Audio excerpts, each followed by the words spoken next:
Deixa eu só dar um recado rapidinho enquanto vocês estão voltando. Aqueles que adquiriram a ação Entre Irmãos e que guardaram o comprovante, uma maneira que eu tenho de honrar você que está tentando honrar a missão é a seguinte: você que fez isso, que conseguiu aqui, comprar um númerozinho de R$20, você vai poder treinar na academia 1 mês de graça, na academia da igreja, na piscina e na academia, tá? Então é só você chegar com o cupomzinho na igreja e falar: comprei. Você vai fazer uma fichinha, você vai treinar 1 mês de graça na academia. A partir de amanhã já está valendo isso. Não é uma promoção, mas é uma condição de eu poder honrar aqueles que estão honrando. A academia vai bombar, vai ficar 1000 pessoas treinando, mas louvado seja Deus, amém? De repente você já se empolga, entra em forma, já emenda, e no verão você está trincado aí na presença de Deus. Vamos receber com uma salva de palmas a vida da pastora Sheila.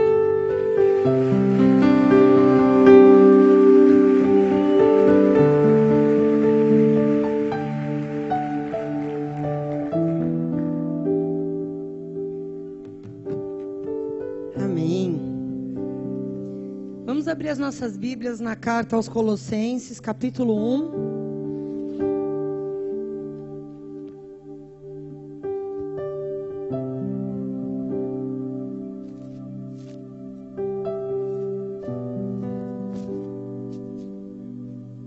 Amém?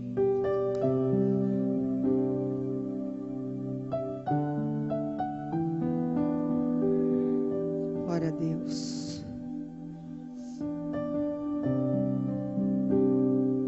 Coloca as tuas mãos sobre a palavra. Vamos fazer mais uma oração.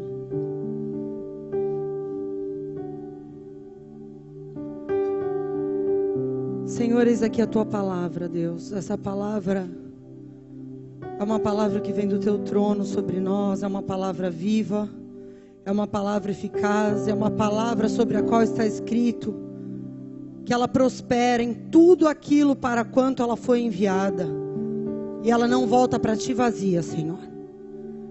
E eu quero te pedir nessa noite, Pai, que a tua palavra possa penetrar com uma clareza especial nos corações, porque, Senhor, o teu reino tem consumido a minha vida. O Senhor conhece as minhas orações, conhece o meu clamor. Pai, e essa pregação de hoje é fruto de um clamor que o Senhor tem colocado e despertado no meu coração. Eu te peço, desperta esse clamor na igreja. Nós precisamos, Senhor, entender o teu reino de uma maneira tão profunda, que nós possamos vivê-lo, demonstrá-lo, edificá-lo nesse tempo tão difícil, Senhor, onde esse mundo está perdido em trevas, para que nós possamos, Senhor, colher o máximo número de almas para ti, e para que nós mesmos não venhamos a ser reprovados naquilo que pregamos, para que nós mesmos, depois de tanto servir ao Senhor, de tanto frequentar uma igreja, venhamos a ficar de fora do reino. Ajuda as nossas vidas, dá-nos entendimento, dá-nos sabedoria celestial para entender a tua palavra. Dá-me simplicidade, Senhor, para trazer aquilo que o Senhor tem no teu coração para o teu povo. Eu te peço em nome de Jesus. Amém, Senhor. Amém, queridos. Vamos ler os versos 12 e 13 de Colossenses 1. Diz assim: dando graças ao Pai, que nos fez idôneos para participar da herança dos santos na luz, o qual nos tirou do império das trevas, diga império das trevas, e nos transportou para o reino do Filho do seu amor. Diga reino do Filho do seu amor. Nesse pequeno trecho que nós lemos, nós vemos a Bíblia dizendo que há 2 reinos que existem. Um que a Bíblia chama de império das trevas, ou a gente pode chamar de reino das trevas. E há um outro reino, que é o reino da luz. Mas o que é um reino? A gente precisa entender bem esse conceito, porque muitas vezes a gente frequenta uma igreja evangélica por anos. Fala-se de reino, fala-se que Jesus é rei, mas na verdade a gente tem em mente uma religião e não um reino, e a gente precisa entender muito bem o que é um reino. E a minha missão nessa noite é trazer esse entendimento, trazer esse conceito, para que a gente entenda como o reino de Deus é estabelecido, como ele é manifesto nesse mundo e como ele funciona no meio de nós. Amém? Um reino é um estado, ou um país, ou uma nação que é governada por um rei. E em qualquer reino, você vai encontrar pelo menos duas classes de pessoas. Para ser reino, precisa primeiro ter um rei. E um rei só pode ser rei se ele tiver súditos debaixo dele. Se ele se autoproclamar rei, mas não tiver um povo que está submisso a ele, que vive debaixo das suas ordenanças, das leis que ele estabeleceu, esse reino é um reino ilusório. Então existem duas classes de pessoas que configuram um reino. E a Bíblia me diz que existem dois reinos que existem, apenas dois. E isso me leva a entender que se há hoje 7 bilhões mais ou menos de pessoas na face da terra, essas pessoas estão inseridas ou num reino ou no outro, porque não há um terceiro reino. Tudo bem? Amém? Entre o reino das trevas e da luz não há um reino intermediário. Ou você faz parte de um, ou você faz parte de outro, porque o mundo se divide em dois reinos, em dois governos. Agora, todas as pessoas, a Bíblia também nos diz que todas as pessoas, todas, depois que o primeiro homem rompeu seu relacionamento com Deus, caiu em pecado e passou a gerar pessoas na sua descendência com a sua esposa, todas as pessoas nascem no reino das trevas. Todas. Porque Deus não tem netos, amém? Amém? Pode parecer injusto, mas é bíblico. A pessoa só tem um meio de sair do reino das trevas e ir para o reino da luz. É lógico que se um pai e uma mãe é cristão, eles vão orar, vão consagrar aquele filho a Deus, depois que nascer vão consagrar no altar, vão profetizar.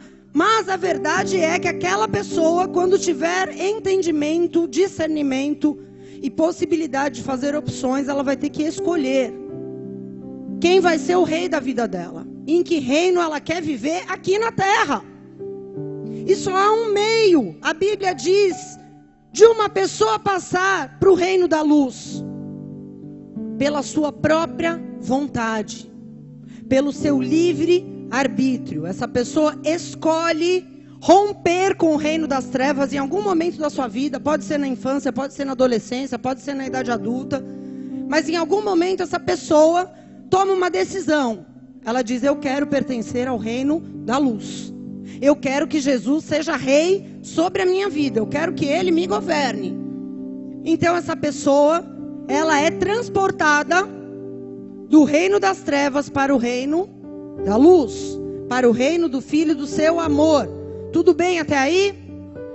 Existe um trechinho bíblico que eu quero ler com você, e você grife na sua Bíblia, porque quando você for evangelizar alguém, isso lhe vai ser muito útil, que fala desse processo maravilhoso onde uma pessoa que está morta nos pecados passa a ser transportada para esse reino de luz. Está lá em Efésios 2, versículo 1 a 9. Vamos ler juntos.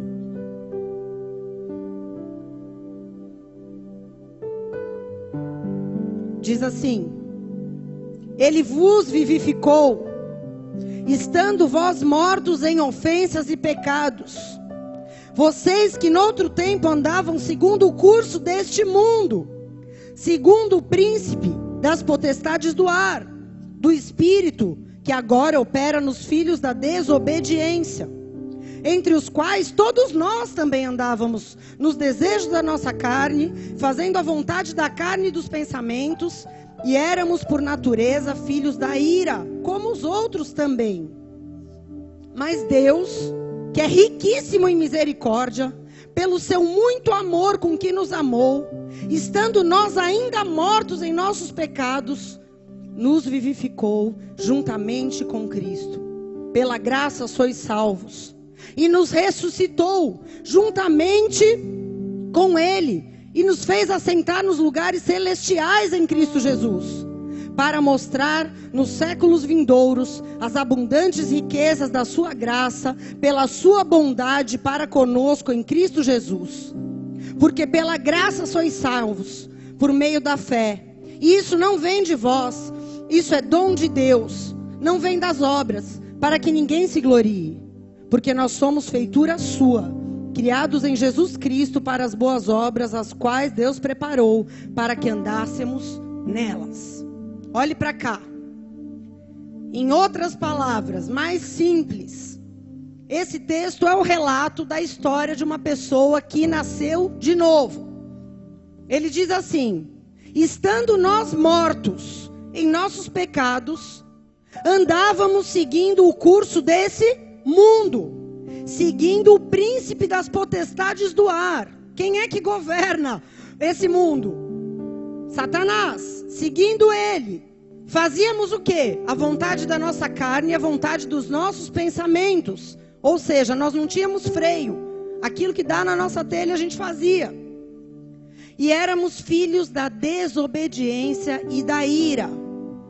Então, todos nós, ele diz aqui, todos nós éramos assim. Até que então, em algum momento, o nosso espírito, a nossa alma clamou por Jesus Cristo. Nós percebemos que a nossa vida estava no lugar errado, no reino errado, e nós clamamos. E então, ele, sendo rico em misericórdia, pelo seu muito amor que nos amou naquele estado que nós estávamos, ele então nos vivificou. Nós estávamos mortos em pecados, ele nos ressuscitou. E pela graça ele fez isso, não por mérito, porque a gente estava no lixo, sim ou não? Então, pela graça, mediante a fé, porque em algum momento você creu de todo o teu coração que Jesus é o Senhor e que você precisava ser salvo por ele, então ele também se tornou seu Salvador. Então Deus te ressuscitou, fez de você uma nova criatura, pela graça e pelo muito amor que ele tem pela minha e pela tua vida, amém? Então esse texto me leva a entender que quando uma pessoa recebe Jesus como seu Senhor, e ela, estando morta em pecados, passa a ser ressuscitada pela graça de Deus, há uma mudança de reino nesse momento. É nesse momento em que essa pessoa é arrancada do império das trevas e transportada por Jesus para o reino dele. Tudo bem? Jesus é a única pessoa que tem poder para tirar uma pessoa do reino das trevas e transportá-la para outro reino. Nenhum pastor pode fazer isso, nenhuma religião pode fazer isso, nenhuma igreja evangélica, por mais que prometa, pode fazer isso. Apenas Jesus Cristo de Nazaré tem poder para tirar uma pessoa do reino das trevas e transportar para outro. Só ele pode fazer isso. E o que é a conversão? A conversão é o processo onde há essa mudança de governo. A pessoa era governada pelo príncipe das trevas, pelo príncipe das potestades do ar. Então ela rompe, ela diz: eu renuncio, eu não quero mais. Eu quero Jesus como rei da minha vida. Tudo bem até aí? Amém? E o que a gente precisa entender, porque há uma falta de entendimento com a questão do reino de Deus, porque muitas pessoas creem que o reino é algo futuro, que é algo que vem após a morte, que é a vida eterna. O reino de Deus não é isso. O reino de Deus é agora. É a partir do momento em que você foi ressuscitado, vivificado dos pecados. O reino de Deus tem que começar a ser fato na minha e na tua vida. Tudo bem, queridos? E se isso não está acontecendo, essa é a noite para você identificar, para que você possa dizer: Deus, eu quero que o teu reino venha agora. Eu quero viver nesse reino agora, não quando eu morrer. Porque Deus não te chamou para viver mal e depois de viver a vida eterna bem. Ele quer que você viva o reino já. Amém? Mas eu quero, antes de entrar nas características de cada um dos dois reinos, fazer um parênteses e dizer que existem reinos decorativos. Diga: reino decorativo. É mais ou menos como a Inglaterra. A Inglaterra é um reino decorativo. Por quê? Porque a rainha, ela existe, tudo bem? Todo mundo já viu a rainha Elizabeth. Ela existe, ela está viva, ela está lá. Ela tem o título de rainha, mas ela manda alguma coisa na Inglaterra? Ela governa? Não. Então a Inglaterra é um reino decorativo. Existe a rainha, existem os súditos, porém ela não manda nada, ela não apita nada. Ela participa de festas, ela sai muito na mídia. Existem datas comemorativas muito especiais, onde a rainha é festejada, é venerada pelos seus, porém, ela é uma figura decorativa quando a gente fala de governo. Porque ela não tem poder nenhum de decretar leis, de dizer qual a direção para aquele país, para aquela nação, para aquele povo, em nenhum momento. Agora, o que a gente vê é que no meio do povo de Deus, muitas congregações se tornaram Inglaterras espirituais. Por quê? Nós vemos pessoas que frequentam igrejas e dizem que Jesus é o rei, que cantam músicas que declaram que Jesus é o rei, que o Senhor reina, onde os pastores pregam que Ele é o rei dos reis. Porém, na verdade, quando a gente passa a olhar de perto a vida das pessoas, de fato, elas não são súditas de Jesus. Ele é um rei decorativo em suas vidas, embora Ele exista de verdade, e embora Ele reine sobre a igreja verdadeira, que são aqueles que o obedecem e o temem. Amém, queridos? Que Jesus não seja um rei decorativo na tua vida. Que você não seja parte de uma religião que é uma Inglaterra espiritual. Que Jesus de fato governe a tua vida, para que você alcance os propósitos de Deus, para que você não viva com uma vida destruída, infiltrado dentro de uma congregação, padecendo, morrendo espiritualmente. Jesus tem que governar a tua vida para que você tenha vida em abundância. Amém? Aleluia, aplauda o nome dele.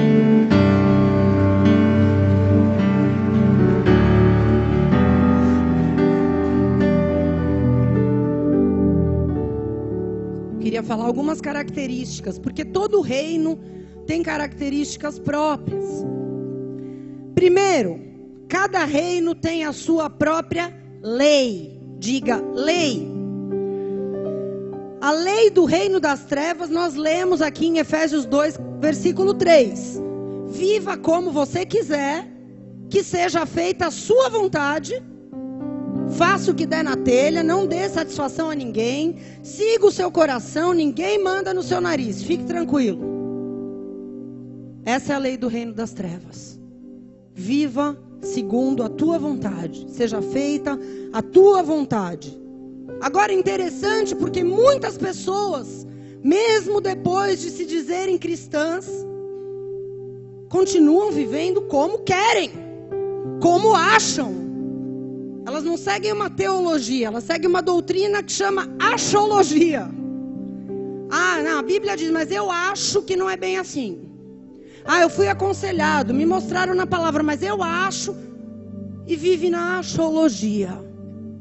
Porque mudou de religião, mas não mudou de reino. Porque a lei do reino da luz é outra. A lei do reino da luz é viva como Jesus quer. Que seja feita a vontade dele na terra, como ela é feita no céu. Não só quando é conveniente para você, não só quando o dia está bonito, um dia de sol, mas também no dia de chuva, de tempestade, no dia mau, no dia da escassez, no dia da doença, no dia da tristeza. Em todo o tempo, seja feita a vontade dele. Essa é a lei do reino da luz. Se você entrou no reino, você já está vivendo debaixo dessa lei. Se você mudou só de religião, você não está vivendo debaixo dessa lei. Você pode estar vivendo dentro de uma igreja evangélica, porém segundo a sua vontade da carne e dos pensamentos, como diz em Efésios 2. É engraçado porque Jesus deixa isso tão claro na palavra e as pessoas ignoram. É para essas pessoas que mudaram de religião e não entraram no reino que Jesus declarou aquilo que ele diz em Mateus 7. Nem todo aquele que me diz, versículo 21, 23. Nem todo aquele que me diz Senhor, Senhor, entrará no reino. Mas aquele que faz a vontade do meu Pai que está no céu. Nem todo aquele que diz Senhor, se Jesus é meu Senhor, Jesus é Rei, glórias, aleluia. Nem todos estão no reino. Quem está no reino? Aquele que faz a vontade do meu Pai que está no céu. Essa é a lei. Essa é a lei do reino da luz. Se submeta, obedeça sempre. E não apenas quando for conveniente a você. Amém? Todo reino, se você for em países diferentes, é muito interessante porque todo reino tem o seu idioma. E você identifica a nacionalidade de uma pessoa quando você ouve ela falando. É verdade ou não é? Você vê uma pessoa falando espanhol, você fala, ela é de algum país hispânico. Você ouve a pessoa falando francês, você, cara, é da França. Ouve falando inglês com um certo sotaque, esse é americano, aquele é australiano. Pelo sotaque você percebe. Porque o idioma identifica a nacionalidade das pessoas. E eu quero te dizer que o nosso idioma, a nossa maneira de falar, também denuncia a que reino nós pertencemos. Porque a Bíblia diz em Lucas 6,45 que aquilo que há em abundância no nosso coração, é disso que a nossa boca fala. E o nosso coração está onde? Está no reino das trevas ou está no reino da luz? A nossa maneira de falar mostra claramente de qual reino nós fazemos parte. Pela palavra de Deus, todos os trechos que descrevem o inferno nos mostram que se a gente pudesse dar um passeio lá para ver como é que é, o que a gente ia ouvir naquele lugar? A gente ia ouvir choro, ranger de dentes, xingamentos, mentiras, murmurações. Esse é o idioma do reino das trevas, a murmuração. E murmurar não é só reclamar das coisas. Há várias formas da gente murmurar. A gente pode murmurar do nosso próximo, fazendo fofocas, levantando calúnias, maldizendo a Deus quando a gente não é grato por aquilo que Ele está nos dando naquele momento. A murmuração é o idioma do reino das trevas, porque a murmuração é o idioma do inferno. A Bíblia é muito clara. E qual é o idioma do reino da luz, pastora? É o louvor e a ação de graças. Louvor não é música evangélica, querido. Louvor é uma atitude interna de gratidão e contentamento. E eu vou dizer algo a vocês, porque pela palavra a gente vê que o louvor e a ação de graças é a régua que Deus usa para medir quão espiritual um homem ou uma mulher é. Não é um título que vai dizer se você é muito espiritual ou não. É o teu nível de louvor e ação de graças diante das circunstâncias que vão mostrar para Deus e para as testemunhas que estão ao redor de você o quão espiritual, o quão de Deus ou o quão das trevas você é. A verdade é essa. 1 Tessalonicenses 5,18 tem a lei.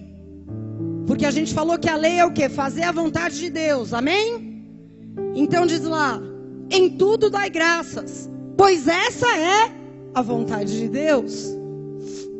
A lei é essa, o idioma de quem mora no reino de Deus é dar graças em tudo. Agora tem uma coisa interessante, porque tem uns crentes de fronteira. Sabe aqueles brasiguaios que moram lá no sul? Que não são nem do Paraguai nem do Brasil? Eles ficam ali e eles falam portonhol. Tem os crentes da fronteira também, que o idioma deles é a louvurmuração. Como é que é isso, pastora?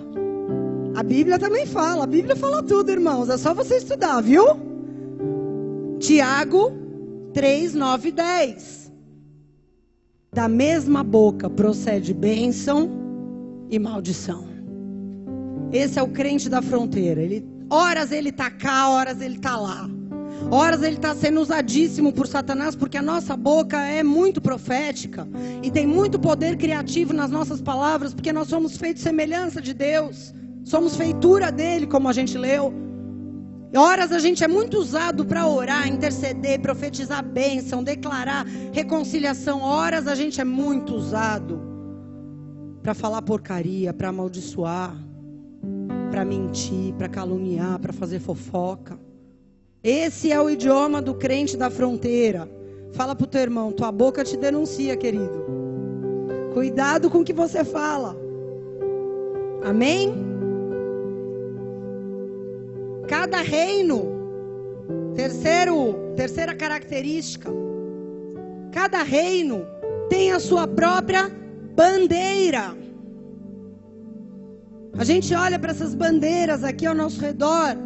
A maioria delas, acho que nenhuma, na verdade, né?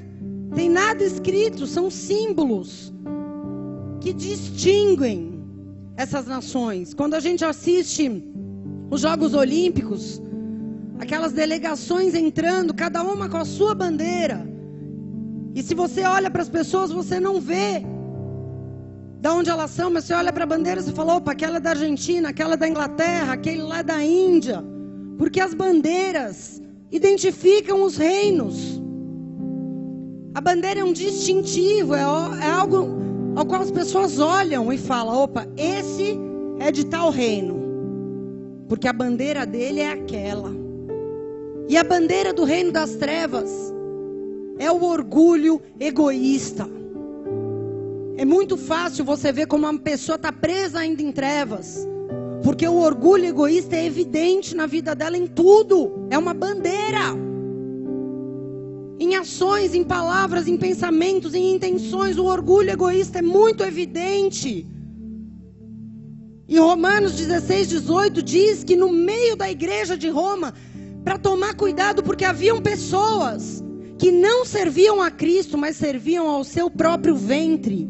Ou seja, que as suas vidas giravam em torno do seu umbigo, não em torno de Cristo. E tem muitas pessoas assim dentro das igrejas, que vivem dentro da religião, mas não servem a Cristo nosso Senhor, mas servem ao seu ventre, ao seu umbigo. Tudo gira em torno do eu. Elas querem atenção para elas, querem honra para elas. Elas querem estar sempre certas, querem sempre ter razão. Custe o que custar, senão elas mudam de igreja. A bandeira é o orgulho egoísta. Mas a bandeira do reino da luz é o amor. João 13:35 diz, nisso todos conhecerão que vocês são meus discípulos, se tiverem amor uns pelos outros. Os discípulos de Jesus, ele disse, seriam conhecidos não pela roupa, pela música, pelo tipo de cabelo, pela vestimenta, não pelos usos e costumes, mas a bandeira deveria ser o amor. Por quê? Porque a falta de amor denuncia que você está em trevas. Em 1 João 2,9 diz, aquele que diz que está na luz, mas odeia o seu próximo, ele está nas trevas. Mas aquele que ama o seu próximo, permanece na luz. Se você tem problema para perdoar e para se reconciliar, opa, luz vermelha. Trevas, trevas. Sai das trevas, querido, vem para a luz. Aprenda a perdoar, aprenda a amar, aprenda a superar as situações, a se reconciliar.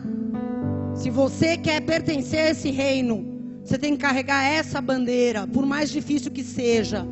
Eu sei que há muitas situações de abuso, de violência, de mau caratismo, de difamação contra as nossas vidas, de roubo, coisas graves. Mas o amor supera tudo. O amor cobre uma multidão de pecados. Aprenda a perder por amor, para você ganhar o reino. Para você ganhar o reino. Aprenda a perder para as coisas do mundo, para os critérios do mundo, ainda que seja injusto, o Senhor é o teu vingador. Mas ame.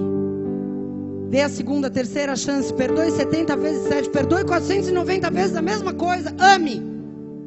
Porque essa é a bandeira. Você não pode carregar a bandeira do reino das trevas. Ah, mas eu fui ferido, eu tenho razão, isso não é justo, eu não posso aceitar a bandeira do orgulho. Não carregue essa bandeira. Que você diminua para que ele cresça. Tira o eu da frente da frase. Amém? Se Jesus mandou amar, ame, ame, ame, ame até o fim.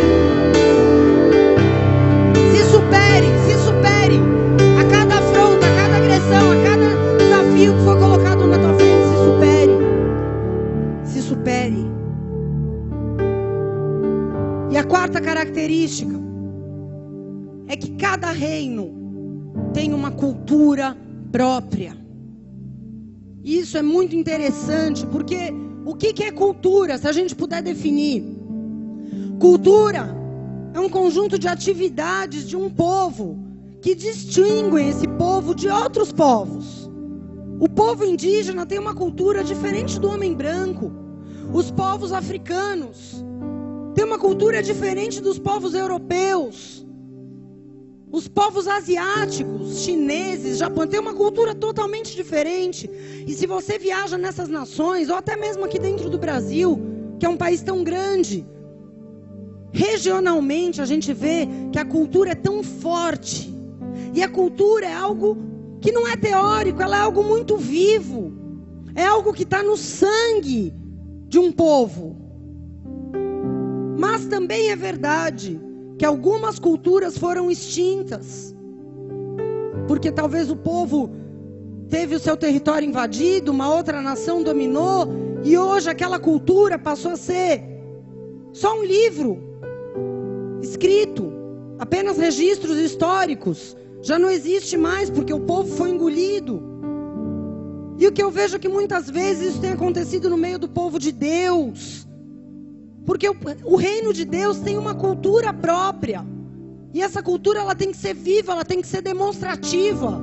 Quando o profeta Eric Alpissa veio aqui, ele falou muito sobre isso. Que o papel da igreja é demonstrar o reino.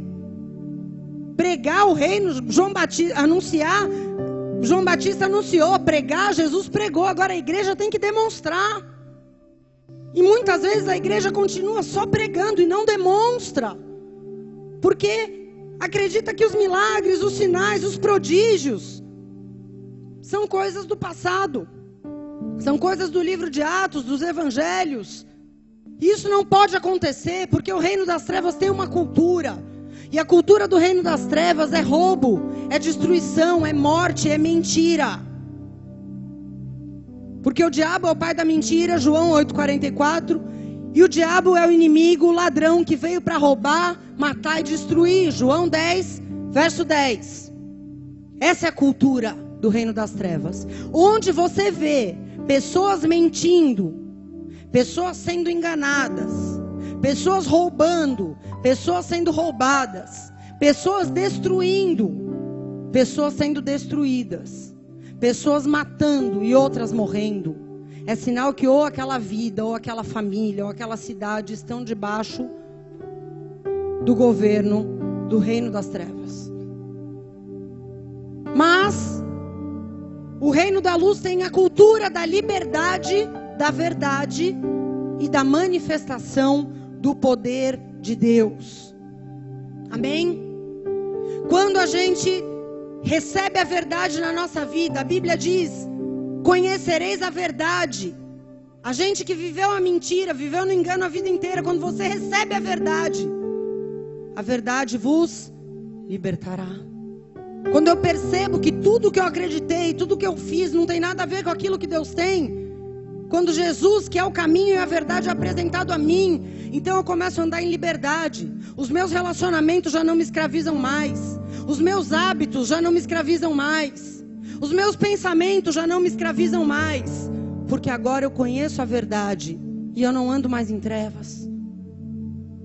Eu estou em liberdade. Ter liberdade é você poder decidir o que você quer fazer. A pessoa que está presa, ela não tem poder de decisão. Ela tenta e não consegue. Tenta sair do relacionamento e não consegue. Tenta parar com as drogas e não consegue. Tenta se santificar e não consegue. Por quê? Porque você precisa do poder de Deus. É o poder de Deus. Através da verdade que entrou no teu coração, vem um poder sobrenatural. E é por isso que Jesus, ele andava pelas sinagogas, pelas cidades, pelas aldeias, pregando e fazendo milagres, curas e sinais. A gente precisa entender isso. Esse é o ponto principal. Eu falei tudo isso para que você entendesse, mas agora a gente está no ponto principal da palavra. Sim, a palavra é muito importante, porque ela é uma plataforma. Você ora, você intercede, você prega, você evangeliza, e com palavras você está edificando uma plataforma. Agora o poder de Deus e os sinais, eles vêm confirmando essa palavra. Eles têm que vir. Tem que vir, e se não vieram ainda, você tem que insistir.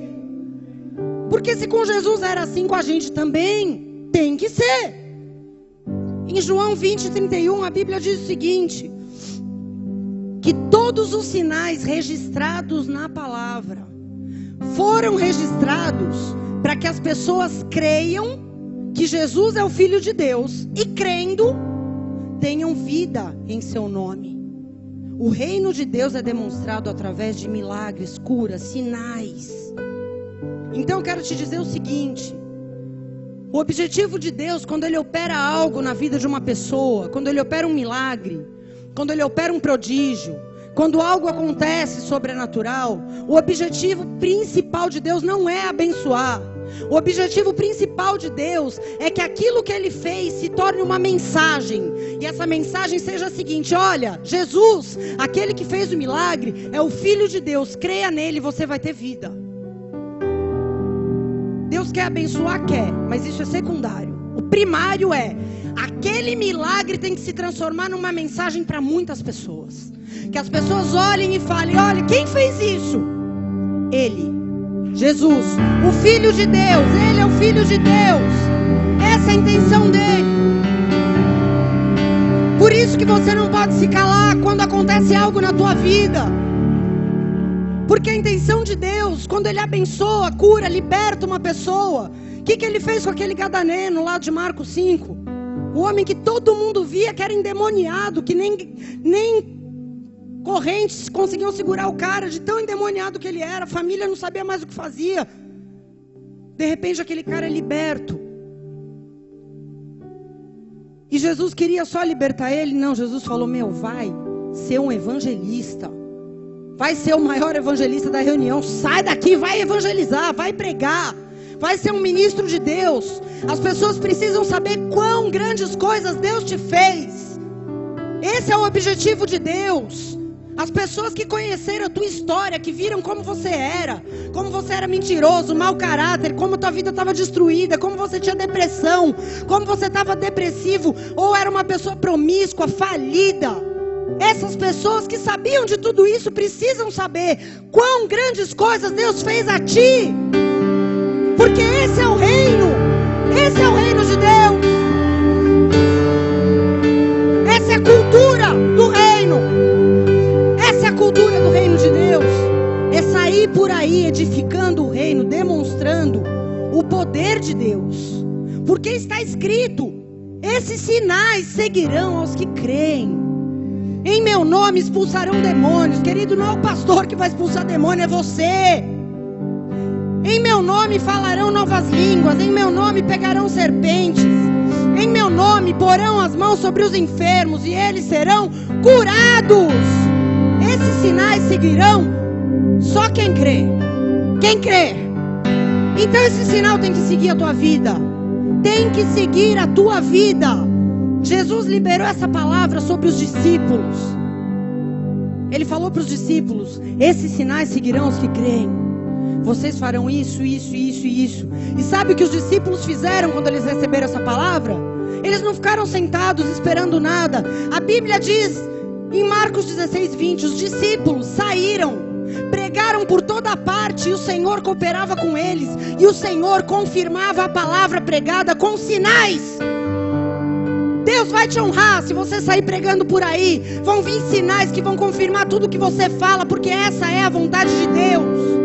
Essa é a vontade de Deus. Você não pode ter medo de liberar palavras que são a vontade de Deus, de dar o teu testemunho, de dizer para as pessoas que Deus é um Deus de restauração, de milagres, de cura, de sinal. E se não funcionar na primeira vez, você tem que insistir 2, 3, 4, quantas vezes for necessário. Tem inúmeros testemunhos de irmãos aqui da igreja. Uma irmã uma vez me procurou com fluxo de sangue há 5 anos. E nós combinamos o seguinte: nós vamos orar até Deus parar, porque se Ele curou a mulher da Bíblia que estava há tantos anos mais que você com fluxo, nós vamos orar e Deus vai curar. Deus não curou na primeira nem na segunda, mas depois de umas 10 orações Deus curou a irmã. Amém? Outro testemunho daqui da igreja. Um irmão com lúpus começou a vir de chapéu na igreja. Um dia fui brincar, arranquei o chapéu. Estava despigmentada a cabeça do irmão, perdendo a cor, que nem vitiligo, aquela doença que a pele perde a cor. O que é isso, irmão? É minha doença. Não tem cura. Estou perdendo a pigmentação da minha pele. Preciso do chapéu. Nós vamos orar. E Deus vai devolver a pigmentação da tua pele. Você crê? Creio. Oramos 1, 2, 3, 4, 5, não sei quantas vezes, mas a pele dele voltou ao normal. Saiu um negócio que não tinha cura, não tinha remédio, não tinha nada. Tem que insistir. Amém? Foi Ele que fez. Mas Ele quer ver se você crê. Você precisa crer. Crer. Crer. Insista. Orei uma vez, mas não aconteceu nada. Teve já uma criança aqui também que tinha um problema sério de intolerância alimentar. Oramos quase 3 anos, mas Deus curou. Deus curou. Um dia Jesus falou com a criança: eu te curei. E ela foi e falou para a mãe dela: eu vou comer isso, isso e isso que eu não posso comer, porque Jesus me curou. Nós passamos mais de 3 anos orando, mas Jesus curou. Tudo bem, irmãos? Para com essa cultura imediatista. Se Deus está falando que você vai profetizar, vai orar, vai orar, vai orar, vai orar, vai liberar a palavra, isso vai acontecer. Por isso que Paulo fala: orai sem cessar. Não é para você orar uma vez e não aconteceu nada. A pessoa nem tremeu, nem chorou. Não é assim. A gente tem que crer que o nosso reino é um reino que tem uma cultura de poder. O evangelho não é uma filosofia, querido. O evangelho é um evangelho de poder. Essa é uma situação onde pessoas estão abertas, querem te ouvir, querem receber oração, querem ser evangelizadas, param, te escutam, te dão atenção. Há outras situações. Há situações onde as pessoas não querem te ouvir. Onde você vai chegar para falar e a pessoa vai fechar o coração e vai dizer: não fale mais do nome de Jesus comigo, porque eu não quero. E você vai desistir dessa pessoa? Não. Mas nesse caso, você vai se calar, vai orar, e você vai passar a ser o sinal. Você não vai mais orar por um sinal, você vai passar a ser o sinal.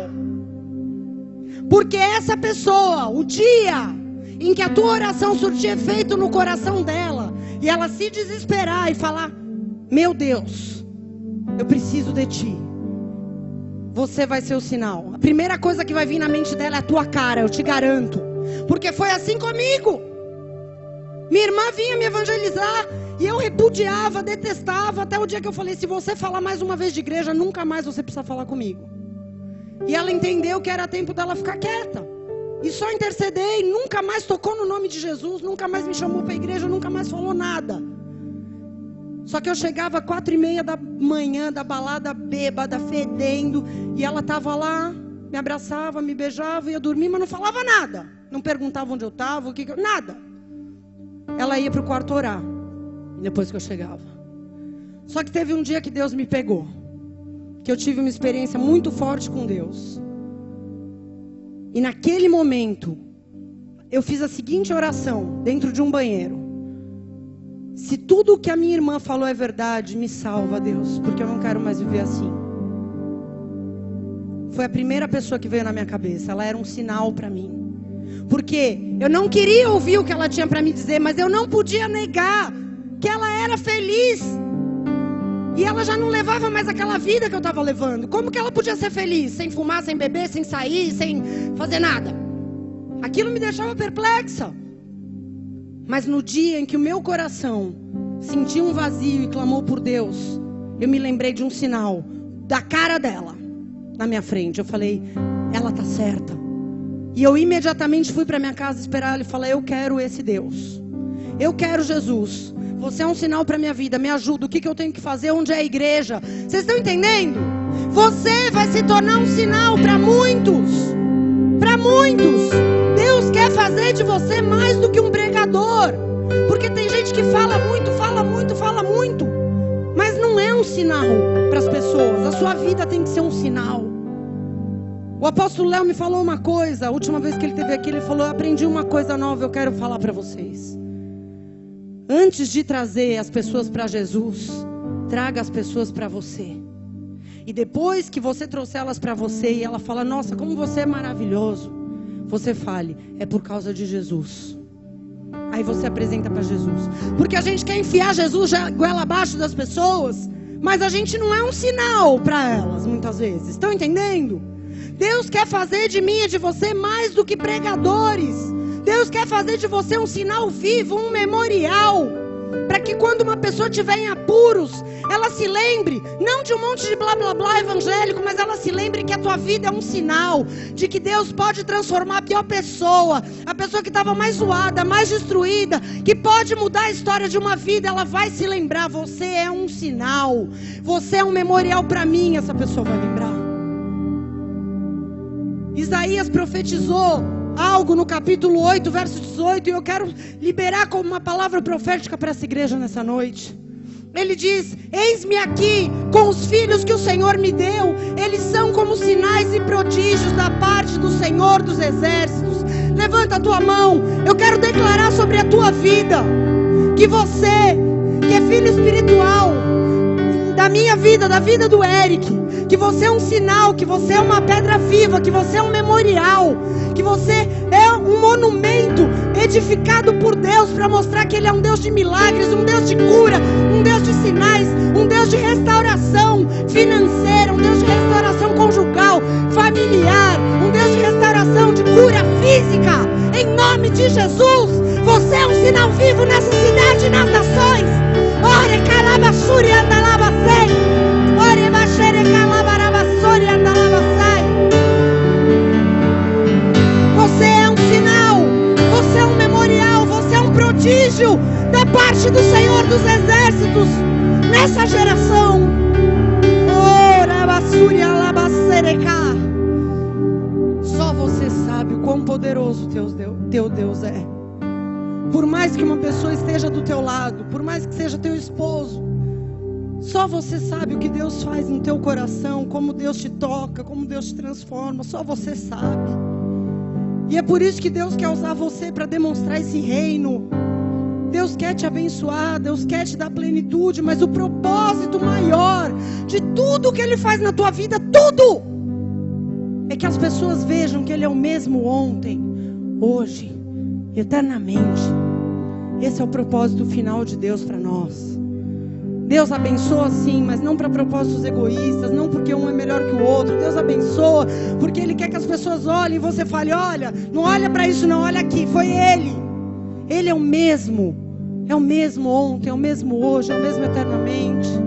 E é por isso que a Bíblia diz lá em 1 Coríntios 2,5, Paulo exorta para que a nossa fé não se apoie em sabedoria humana, em palavras persuasivas, mas no poder de Deus.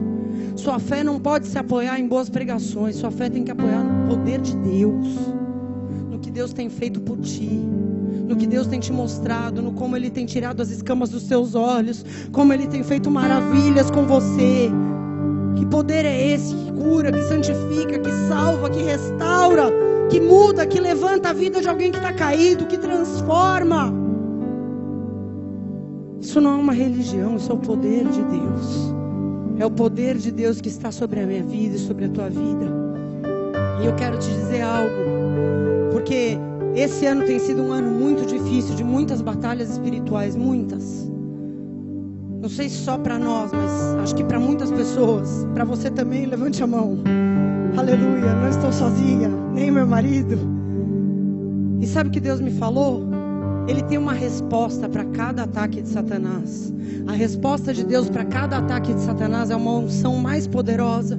Deus me falou, vocês estão sofrendo muito, porque eu tenho uma unção tão poderosa para derramar. Sofre, seja fiel, sofre até o fim, porque Ele quer derramar mais poder na nossa vida. Deus me falou isso.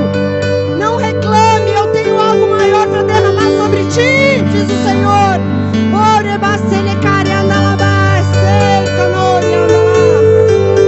Aleluia, aleluia. Fecha os teus olhos.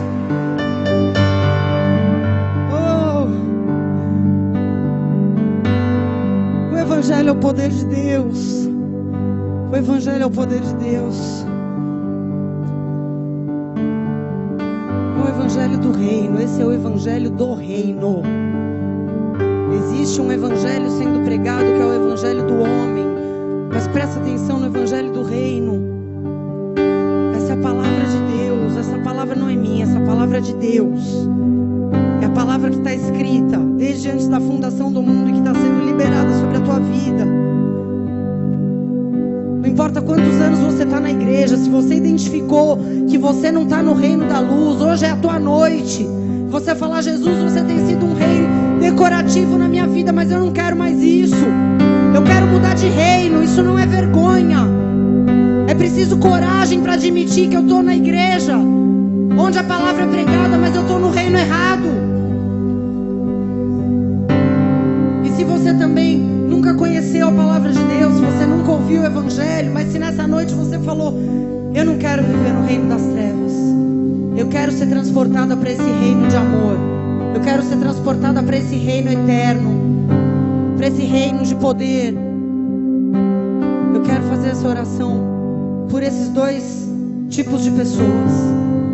Pessoas que estão na igreja e sabem que não estão no reino, que estão correndo o risco de ter feito muitas coisas em nome de Deus, e naquele grande dia Ele dizer: eu não te conheço, eu quero orar por você, eu quero orar com você. Levanta no teu lugar. E você que também pode estar nos visitando nessa noite e quer dizer: eu não quero mais viver para mim mesmo, eu não quero mais viver debaixo de orgulho, de egoísmo, de egocentrismo. Eu quero viver no reino da luz, eu quero entregar minha vida para Jesus. Talvez você nunca tenha feito isso, mas eu quero te convidar, eu quero te desafiar nessa noite. Fica de pé e fala: eu quero mudar de reino, me transporta, Jesus. Me transporta, me transporta, me transporta, me transporta para o teu reino. Começa a orar, Deus vai ouvir o teu clamor.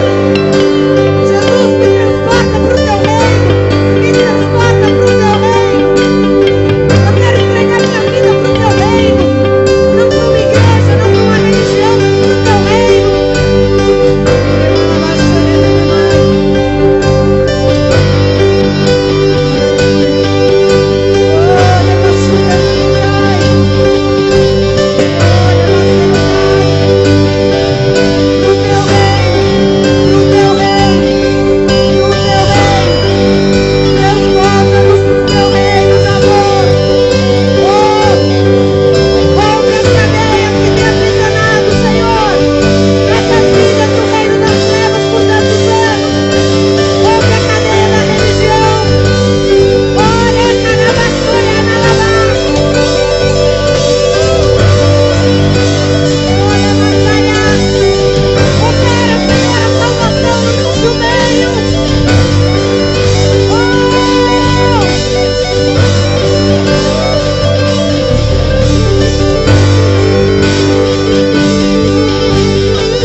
sempre algo maior da parte de Deus para marcar minha vida e a sua vida. Toda mesmice não pertence ao reino de Deus. Dá-nos força, Senhor, para rompermos os limites e chegarmos a algo maior que o Senhor tem reservado para nós. A algo maior. A algo maior. Ainda que os nossos olhos não viram, os nossos ouvidos não ouviram, jamais penetrou no nosso coração. Há algo maior para nós. Dá-nos perseverança, Senhor, para romper, para lutar, para suportar as dores e as aflições, para romper e alcançar esse algo maior que no Teu reino está reservado, Pai. Os que fizeram essa oração pela primeira vez, entregaram a sua vida a Jesus nesta noite, que estão aqui pela primeira, segunda, terceira vez, antes de você ir embora, tem uma luz vermelha acesa lá atrás. Ninguém vai invadir a tua privacidade. A gente só quer o teu nome para poder orar por você. E vai ser mais fácil se alguém estiver orando por você do que você tentar trilhar essa vida sozinha, porque o reino, ele não é unitário, ele não é um reino isolado, um reino solitário. O reino é um reino onde 2 ou mais estão reunidos no nome dele, ele ali está. Você vai precisar de alguém orando por você. A gente quer te pedir que antes de você ir embora, antes de você cruzar aquela porta, passa naquele lugar e deixa o seu nome. Sabe, irmãos, a vida ela é muito rápida. Pegue na mão da pessoa que está ao teu lado. A vida ela é muito rápida. E às vezes nós esperamos acontecer algumas coisas para tomarmos decisões. Mas a vida ela é muito rápida. Se nessa noite Deus te chamou, nessa noite vai e se apresenta. Se nessa noite Deus te chamou para entrar no reino dele, nessa noite vai e se apresenta no reino dele. Se nessa noite Deus se apresentou para você como rei, a partir desta noite começa a viver isso. A vida ela é muito rápida. Em questões de segundos, qualquer um de nós podemos partir daqui. Talvez você tenha deixado um bom legado aqui na terra, talvez não. Mas a pergunta é, quando você se deparar com a única certeza que todos nós temos é a morte, para onde você vai? O que vai ser desse dia? Como que é cruzar essa fronteira? Aqueles que estão no reino cruzam a fronteira da morte, mas permanecem no reino e entram para um reino de eternidade, mas já vivem o céu na terra. A proposta de Jesus é: eu vim trazer o céu aqui na terra para vocês. Eu não vim aqui fundar uma religião. Eu não vim aqui fundar uma religião. Eu vim trazer o céu para vocês. A igreja é o céu de Deus na terra. O reino de Deus é o céu de Deus na terra. Num piscar de olhos, qualquer um de nós podemos desaparecer daqui. Hoje, pela primeira vez, eu vi uma pessoa morrer na minha frente sem poder fazer nada por ela, a não ser orar. Por um piscar de olhos, eu vi uma pessoa se afogando no mar hoje. Os surfistas entraram para tentar salvar, eram 2 amigos, salvou um. Comentei com o irmão que estava do meu lado, falei: entra aí, cara, tenta salvar. Mas a gente achou que alguém ia entrar, ou que ele ia se salvar, que a pessoa ia se salvar, mas num piscar de olho a pessoa afundou. E aí podia entrar quantos quisessem na água para tentar encontrar aquela pessoa, porque por baixo já tinha correnteza, já tinha levado, e daqui a 3 dias, quando o corpo boiar, aquele jovem vai ser encontrado. E uma praia que estava toda feliz, fotografando seus surfistas, entrou em luto, até o sol se pôs. Todo mundo ficou triste, eu vi pessoas chorando. E eu falei para o irmão que estava do teu lado: como a gente vira as costas e vai viver a nossa vida como se um cachorro tivesse sido atropelado na rua, ou um bicho tivesse morrido? Como que a gente vive a nossa vida agora? Como que a gente vira as nossas costas e vai viver a nossa vida? A gente sabe que a pessoa estava ali a 50 metros da gente, morreu. E saí dali da praia com meu coração muito triste. E Deus me disse assim: a vida é muito breve, vive ela com o melhor que eu tenho te dado, filho. Com o melhor que eu tenho te dado. Eu queria dizer isso para você, sabe? A vida é muito breve. A Aproveita o teu momento com a sua esposa, aproveita o teu momento com a sua família, aproveita o teu momento com os seus pais, aproveita o teu momento do trabalho, aproveita o teu momento fazendo o teu esporte, aproveita o teu momento na igreja, aproveita o teu momento com os teus amigos, curte o melhor que Deus tem reservado para você, porque isso é o reino também, amém? Levante a mão do irmão que está ao teu lado, diga: se Deus é por nós, quem será contra nós? O Senhor é o meu pastor, nada me faltará. Agindo Deus, quem impedirá? Oremos todos. Pai nosso,